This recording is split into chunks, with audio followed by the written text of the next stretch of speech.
Girl shouts. Don't drink that. Lawyer freezes. When he finds out why she shouted before the glass touched her lips. Don't drink that! The girl's voice cracked across the room like thunder over a cotton field, sharp, raw, impossible to ignore. Inside the Magnolia Room, every table fell silent. Forks hung mid-air. A gospel tune hummed softly through the antique speakers, but no one moved. All eyes turned to the little girl at the door, barefoot, hair frayed, eyes locked on the woman seated beneath the chandelier. Henrietta Bell had seen 100 courtrooms, marched through fire in the 60s, and buried the love of her life a decade ago. At 66, her skin bore the marks of sun and memory, and her stare could still hold a room. She was a legend in Savannah, a fighter, a survivor. Across from her sat Edward Lancaster, nearly 20 years younger, skin pale, voice honeyed, hands too smooth. Charming, reassuring. Until now. He'd just stirred her iced tea. The girl had seen it. A small vial. A flick of the wrist. Poison, or something close enough. She wasn't supposed to be here. She wasn't supposed to speak. But in the hush of southern grace and danger, a child no one noticed just shattered everything. It was never about the tea. It was always about the truth. She could feel the silence pressing in on her collarbones, wrapping itself around the back of her neck like the humid Georgia air in August. Henrietta Bell had known pressure. She'd stood before judges with biased hearts, walked past protest lines with stones in her shoes and shame in their eyes. But this moment, this, still, suspended second, felt heavier than most. This time, the courtroom was a dining room, and the witness was a child. The glass still sat before her, beads of condensation sliding down its side like sweat. A simple glass of iced tea, nothing more southern, nothing more sacred. And yet it now sat like a symbol. A test. A question wrapped in a lie. She didn't touch it. Not yet. Across the table, Edward shifted. It was subtle, but she caught sight of it. A twitch at the jaw. His smile, once soft as sugar, was now too firm. He leaned back, exhaling through his nose, as though her silence was an inconvenience. "She's a street kid," he said, voice calm, cultured, perfectly measured. "Probably high-strung, maybe looking for food. You know how they are." They. That word cracked something inside her. Henrietta turned her head slightly, not toward Edward, but toward the child, Alma. She stood barely inside the threshold of the room, arms stiff at her sides, chin lifted not in defiance, but in dignity. No one had taught her how to do that. She had learned it by surviving. Henrietta knew that posture. She had worn it herself. The girl's eyes met hers, not pleading, not afraid, just present and true. Henrietta remembered what it meant to speak up and be met with silence, or worse, polite disbelief. She remembered the heat of humiliation when someone you trusted said, "You misunderstood." But Alma hadn't misunderstood. Henrietta could feel that in her bones. Still, doubt tugged, not at her logic, but at her grief. Because if she believed this girl, then she had to accept that Edward, a man who had brought comfort into her loneliness, had tried to kill her. And that she wasn't ready to hold. Not yet. But truth doesn't wait for readiness. She reached forward, wrapped her fingers around the base of the glass, not to drink, but to still her hands. Then she looked up at the waiter. "Call the police," she said. Her voice didn't rise. It didn't need to. A murmur rippled behind her. A couple near the windows leaned closer. Someone whispered her name. She heard a chair creak, the clink of a dropped fork. Someone, an older woman with pearls around her neck, whispered to the man beside her, "That little girl saved her. I saw it too." The room, once polished and distant, had turned porous. A dozen tiny reckonings were happening behind every face, questions unspoken, but now unavoidable. Henrietta didn't move. She didn't flinch. She didn't look at Edward. She didn't need to, because her eyes were still on Alma. And for the first time in the girl's life, someone didn't just hear her. They listened. Edward didn't speak at first. He straightened his cuffs, smoothed his tie, took a slow breath. He knew how to manage a room. He'd done it 100 times at charity galas and law firm dinners.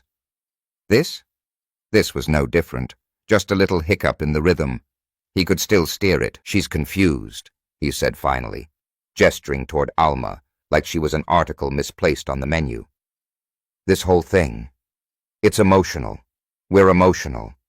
Henrietta, you've been under a lot of stress lately. That's all this is." He smiled. Not wide, just enough. But his voice landed flat. The room didn't exhale. No one nodded. Henrietta remained still, hand resting on the glass like an anchor. Her eyes didn't blink. Edward chuckled, low and easy. "Think about it," he said, now looking to the others, his words spreading wider. "Does it make sense? A child, off the street, interrupting a private lunch with a wild accusation. Come on." His voice was warm and persuasive, too persuasive. Alma didn't move. She stood like a shadow stitched to the floor, her eyes not on Edward, but on Henrietta. And slowly, the room began to turn. A man near the bar whispered something to his wife. A server lowered a tray more gently than usual. The woman with pearls who'd spoken earlier now stared at Edward, her brow tight. Henrietta's gaze never left Alma. Edward's voice sharpened. "Look at her," he said. "She's probably hungry, maybe looking for a distraction, maybe just trying to get noticed." He turned back to Henrietta, lowering his tone. "You've always had a soft heart.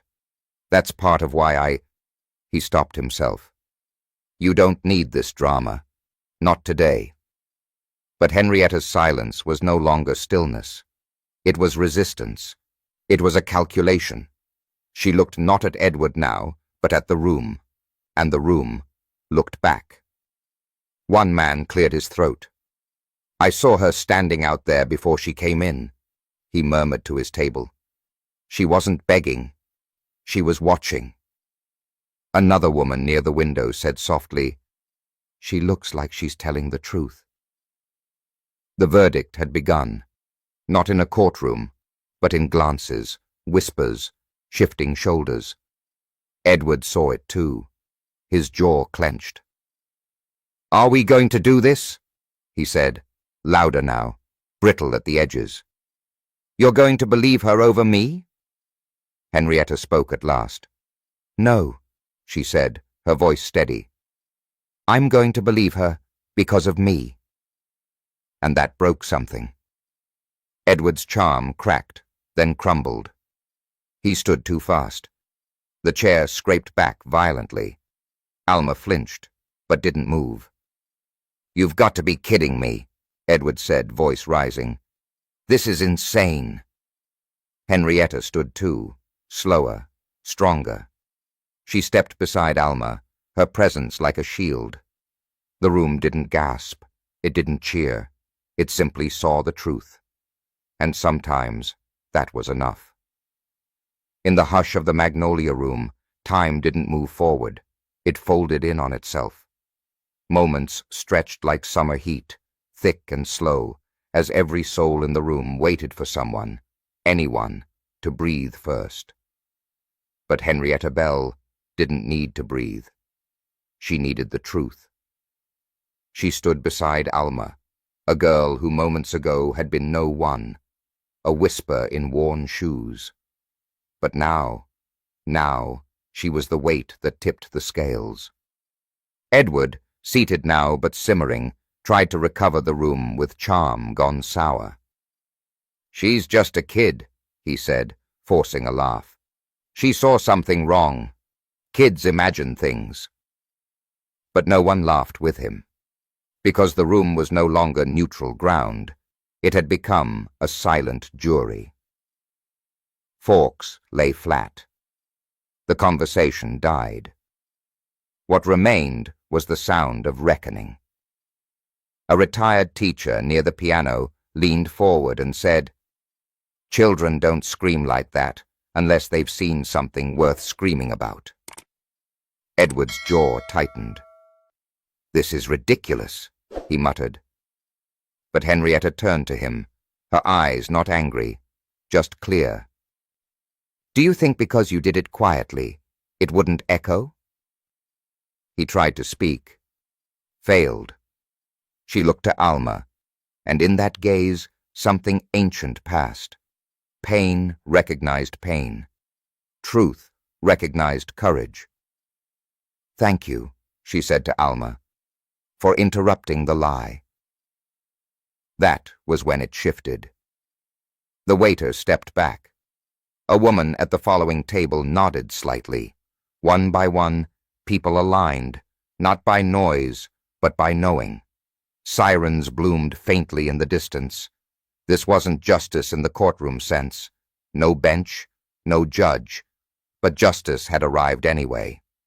Edward stood up too fast, knocking his chair back. "You can't be serious," he snapped. "You believe this street kid over me? Over everything we've shared?" Henrietta didn't answer with fire. She answered calmly. "Everything we shared," she said, "was only real if it was honest. And it wasn't." He opened his mouth, closed it.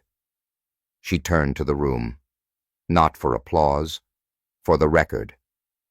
"She told the truth," Henrietta said, loud enough for all to hear. "That's all that should matter." A murmur moved through the room. Not chaos. Consensus.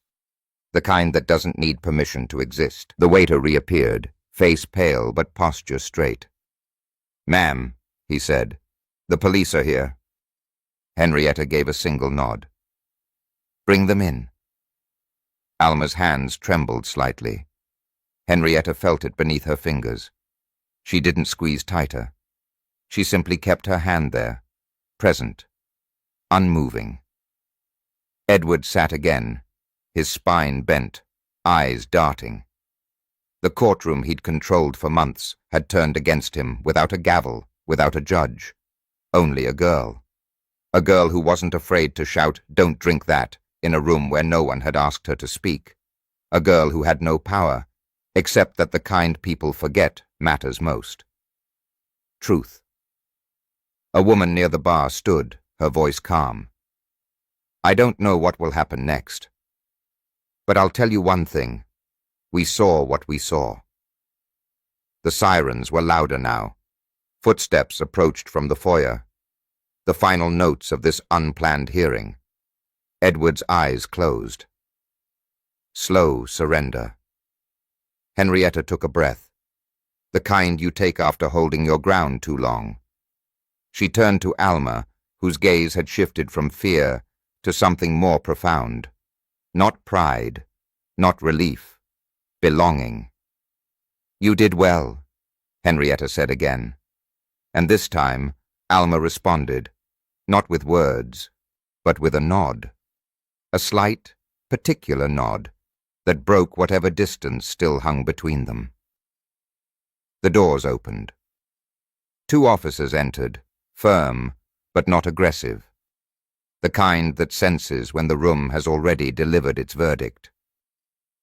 They paused by Edward's table. Henrietta didn't look away. Alma didn't step back. The silence wasn't empty now. It was full of truth, of witness, of the long overdue sound of someone finally being believed. The officers didn't storm in.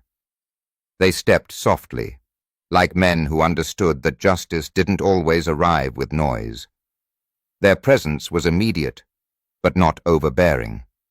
One was older, with grey temples, the other young, and watching everything.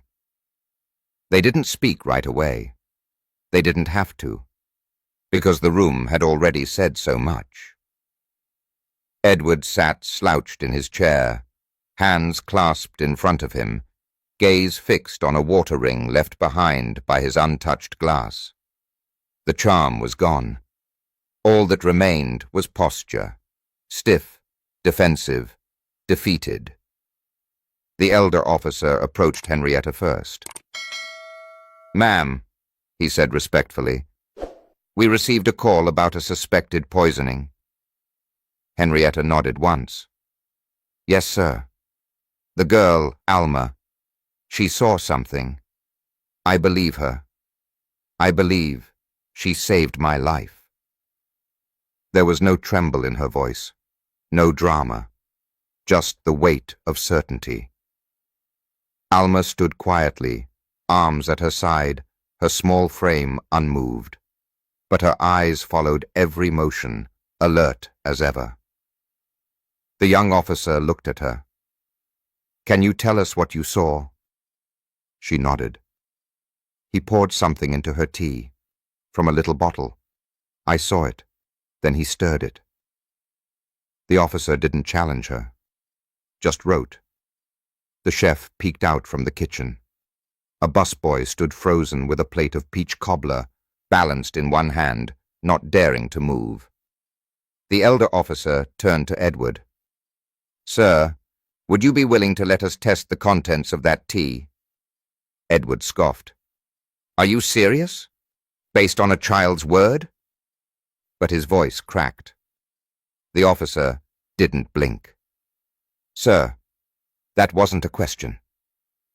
A hush fell over the room again, but this time it wasn't fear. It was relief. The kind that comes when you realize someone with a badge might listen. Edward's jaw clenched, but he pushed the glass forward. As the younger officer sealed the evidence, the older one looked at Henrietta again. "We'll take it from here. But, ma'am, she saved you." Henrietta nodded. Then, to everyone's surprise, she turned toward the busboy still holding the cobbler. "May I?" she asked. He blinked. "Yes, of course." He stepped forward, gently setting the plate down. Henrietta broke the crust with her fork, scooping up a spoonful of warm peach and cinnamon. She turned to Alma. "Have you ever had peach cobbler?" Alma shook her head. "Well," Henrietta said, "this one's worth surviving for." The room exhaled. It wasn't laughter, not quite, but it was a release, a slow smile passing from table to table like sunlight catching on silverware. Henrietta offered the first bite to Alma, and for the first time since she walked in, the girl took a step forward willingly. She tasted the cobbler. Her eyes widened. A flicker of something close to joy broke through. The crowd didn't cheer. They didn't have to, because this wasn't the kind of victory you clap for. It was the kind you remember. The cobbler was warm, and for a moment, that was enough. Alma sat beside Henrietta now, not across a courtroom of eyes, but shoulder to shoulder at the corner of the Magnolia Room's long bench, a space no one had ever saved for her before. Her fingers were still curled around the spoon, as if unsure whether she was allowed to enjoy what she was tasting. Henrietta noticed. "You don't have to earn every good thing," she said quietly. "Sometimes it's just yours." Alma didn't answer, but she took another bite, slower this time, letting herself taste it. The restaurant had begun to shift back into motion, slowly. Conversations resumed, but they were softer, as if people had remembered how fragile truth could be. The police had stepped outside with Edward, whose voice no longer echoed. The evidence would be tested, papers filed. But for those who remained inside, the real verdict had already fallen. Henrietta placed her napkin in her lap, a practiced motion honed through decades of Sunday lunches and courthouse lunches and everything in between. But today it felt new again, lighter. "I want to ask you something," she said to Alma. The girl looked up, her expression guarded, yet curious. "Where do you go when it gets dark?" Alma blinked. "Sometimes. I stay near the bus station. They don't always chase me away there, or behind the laundromat. It's warmer." Henrietta nodded slowly. "Do you have family?" Alma hesitated. "I had a sister once, I think. But no one looked after me."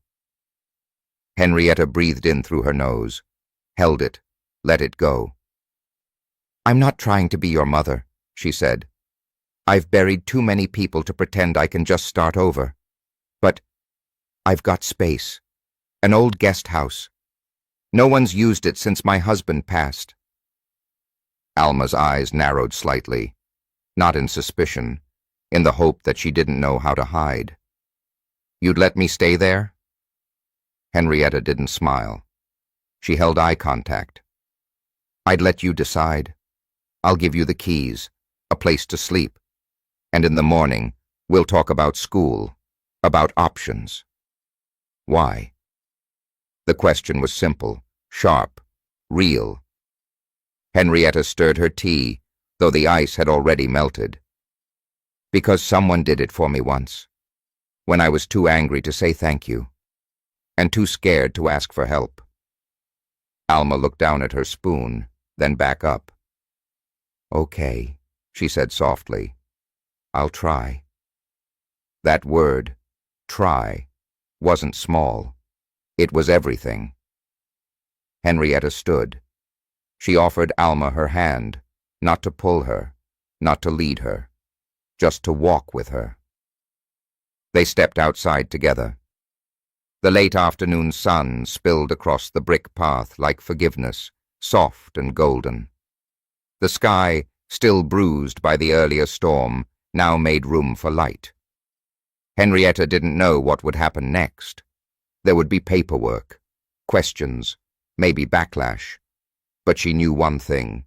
This girl was still here. And for the first time in a long while, so was she. Morning light crawled across the cracked tiles of the guest house like it was afraid to wake the past. Alma had slept, truly slept, for the first time in what felt like years. Not on a bench, not curled beneath a laundry vent, but in a bed, with sheets, the kind that smelled like lavender and second chances. She woke slowly, blinking at the soft ceiling, unsure if she was still dreaming. Her fingers gripped the edge of the blanket. It didn't vanish. She was still here. Henrietta had left a note on the nightstand, written in looping cursive that spoke of another era. "Come inside when you're ready. Breakfast is at 8. Alma wasn't used to being expected. It was a strange kind of warmth, one that emanated from within. She moved through the morning like a ghost returning to her body, hesitant, unsure, but drawn toward life. Henrietta's kitchen smelled like toast, coffee, and lemon-scented polish. She stood at the stove, stirring grits with one hand, the newspaper folded under her elbow. "You like eggs?" she asked without turning. Alma nodded before remembering Henrietta couldn't see her. "Yes, ma'am." The woman turned and smiled slightly. "Good. You'll scramble them. You eat, you help. That's the rule." They worked in quiet rhythm, eggs, grits, and a small plate of berries. No grand feast, but it tasted better than anything Alma could remember. Afterward, Henrietta pulled out a folder from the drawer near the fridge. "School enrollment papers," she said. "We'll fill them out together." Alma stared. "You mean it?" "I wouldn't waste this much good butter if I didn't." They spent the next hour at the kitchen table. Henrietta read each line aloud, letting Alma answer in her own time. Middle name? Unknown. Allergies? Not sure. Emergency contact? Henrietta paused, then filled in her name without asking. "You're not just helping me," Alma said softly. "You're putting your name on things." Henrietta sipped her coffee. "Names matter. I've spent a lifetime making sure mine means something." Alma looked down. "I don't even know what mine means." Henrietta didn't rush to fill the silence. She let it settle like dust before wiping it gently away. "Well," she said, "you're still here. That's a start." Later that afternoon, Henrietta brought out 2 old bicycles from the shed, one rusted, one still sturdy. "I figure we'll ride to the post office," she said, handing Alma a helmet that looked like it had stories. "I don't know how," Alma mumbled. Henrietta raised a brow. "Then I guess today's the day." The first few tries were wobbly, a near fall, some frustration, but Alma didn't quit. Not this time. By the 5th try, she coasted 5 whole seconds before kneading the grass. "Did you see that?" she called out, breathless. Henrietta nodded. "I saw it. Every inch of it." Alma grinned, wide and real. It felt strange on her face, like muscles being used for the first time in ages. By the time they reached the post office, Alma's hair was wind-tangled and her cheeks pink with motion. She hadn't thought about running, or hiding, or surviving. She'd just lived. On the way back, Henrietta stopped by the grocery store. "You pick the dessert," she said. Alma hesitated at the bakery case, then pointed to a lemon tart. Henrietta raised an eyebrow. "You sure you're not just trying to impress me?" "I'm not sure of anything," Alma replied, "but I like how it looks." That's reason enough. That night, they ate spaghetti and lemon tart from mismatched plates in front of the television. Henrietta flipped through channels until she landed on an old courtroom drama. Alma watched, then laughed unexpectedly. "That's not how the court works." Henrietta smirked. "No, it's not. But it's how people wish it worked." As the night settled in, Alma curled up on the couch beside Henrietta. Neither of them said much. They didn't need to. Because survival is loud. But healing is quiet. And tonight, Alma was still here.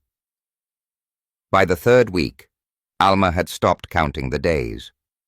Not because she didn't care, but because each one felt different now. Measured not by hunger or fear, but by small, stubborn rituals, folding her bedsheets, opening the curtains, scrambling the eggs exactly how Henrietta liked them. It was a Tuesday when Henrietta brought out the box. A small one, cedar-lined, smelling of paper and memory. She placed it gently on the kitchen table between them, beside the lemon tart they'd picked up that morning, the one with just the right balance of sweet and sharp. "What's that?" Alma asked, licking a smudge of lemon curd from her thumb. Henrietta didn't answer right away. She opened the box slowly, revealing a stack of letters tied with a blue ribbon, and a photo tucked inside. A young black woman in a courtroom, her fist clenched, her chin high. "That's me," she said. "March 1967, Savannah Municipal." "You look fierce?" "I was. Back then you had to be, or you'd be erased." Alma looked at the photo, then at Henrietta. "And now?" Henrietta met her gaze. "Now, I teach someone else how not to disappear." She untied the ribbon and passed Alma the first letter. It wasn't dramatic. No grand declaration, just a line of ink in strong, deliberate strokes. "We don't survive just to survive. We survive to tell the story." Alma held the letter as if it were something sacred. Henrietta continued, "I wrote those while marching, while sitting in jail, while watching people get torn down for speaking up. They never taught us how to pass things down without a will or a deed. But words travel." Alma read silently, then looked up. "You kept all this?" Henrietta nodded. "Not for me. For whoever came next." That afternoon, they walked to the library. Alma carried the box as if it were made of glass. Henrietta greeted the librarian by name, as she always did. "I need a card for this one," she said, nudging Alma forward. Alma blinked. I don't have ID." Henrietta smiled. "She doesn't need an ID. She has me." And just like that, the application was signed. Later that evening, Alma wrote her first page. Just one. In the guest house window light. It said, "My name is Alma. I used to hide. Now I'm learning to take up space." She folded it and placed it inside the cedar box. Henrietta found it the next morning, placed between her old letters. She didn't say a word, just held the box a little tighter. Days passed, then weeks. Alma started school. She got a library card in her name. She learned to make peach cobbler, not quite like the one at the Magnolia Room, but good enough to make Henrietta raise an eyebrow. One Sunday morning, Henrietta sat on the porch, sipping tea, as Alma approached with a folder. "What's this?" Henrietta asked. "An essay contest," Alma said, shy but glowing. "The theme is someone who changed my life. I wrote about you." Henrietta chuckled. "Better make sure I sound impressive." "You already do." She handed over the pages. Henrietta didn't open them, not yet. She looked at Alma instead. "You know what your name means?" Alma shook her head. "In Latin, it means nurturing, soul, or kind." She paused. "It's a name worth honoring." Alma looked down, cheeks warm. "I didn't choose it." Henrietta reached for her hand. "But you've given it meaning." That night, they shared another lemon tart, 2 forks, 1 plate, and the knowledge that the world had not ended in the Magnolia Room that day. It had restarted. Somewhere between the courtroom silence and the cobbler crust, between the shouted truth and the signed paper, a legacy had formed. Not of blood, but of courage, and care, and choice. And on a bookshelf in a room that used to be empty, a cedar box now sat, filled with letters, photos, and the first words of a new voice. A voice that knew it was heard. Stories like Alma's and Henrietta's remind us that survival is not the end. It's the invitation to begin again. Not just to breathe, but to speak, to be seen, to matter. Alma didn't wait for permission. She interrupted the lie because she knew silence had a cost. And Henrietta, she didn't just hear a child. She remembered her voice, long ago, when no one listened. Even Edward, in all his unraveling, left behind a lesson. When truth is buried, it will bloom through cracks. So now I turn to you. If you were Alma, would you have shouted? If you were Henrietta, would you have believed? If you were in that cafe, sitting just 1 table away, would you have stayed silent? Maybe you weren't any of them. Maybe you're the next voice that breaks a silence somewhere else. Tell me what you think. Who did you see yourself in? What stirred something inside you? Leave a comment, because every word you write breathes life into the next story I tell. And if this story has stayed with you, share it as it is. Remember to like and subscribe to our channel today, because someone out there may need it more than you know. Thank you for listening. Thank you for staying. And until the next story, keep your heart open and your voice ready.